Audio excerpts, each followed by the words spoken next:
उत्तर प्रदेश के मुख्यमंत्री योगी आदित्यनाथ प्रतापगढ़ पहुंचे। यहां उन्होंने बेल्हा देवी मंदिर में दर्शन और पूजन किए, जिसके बाद जीआईसी मैदान पहुंचे। यहां 570 करोड़ रुपए के 186 विकास कार्यों का लोकार्पण और शिलान्यास करने के बाद जनसभा को भी संबोधित किया। उन्होंने कहा कि मुख्यमंत्री के साथ प्रदेश के परिवहन और प्रतापगढ़ के प्रभारी मंत्री दयाशंकर भी मौजूद रहे। और सीएम योगी ने कहा कि प्रतापगढ़ का वन डिस्ट्रिक्ट वन प्रोडक्ट आंवला और आंवले का उत्पाद आज देश के और दुनिया के कोने कोने में पहुंच रहा है। मां बेल्हा देवी की कृपा है कि जिस प्रतापगढ़ के बारे में कभी लोग कहते थे कि विकास नहीं हो सकता,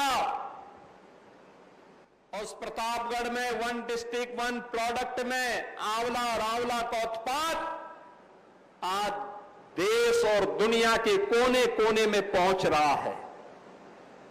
जिस प्रतापगढ़ के बारे में लोग कहते थे विकास नहीं हो सकता, उस प्रतापगढ़ में आज बोधिसत्व सोनेलाल पटेल जी के नाम पर मेडिकल कॉलेज का निर्माण कार्य पूरा हो गया है।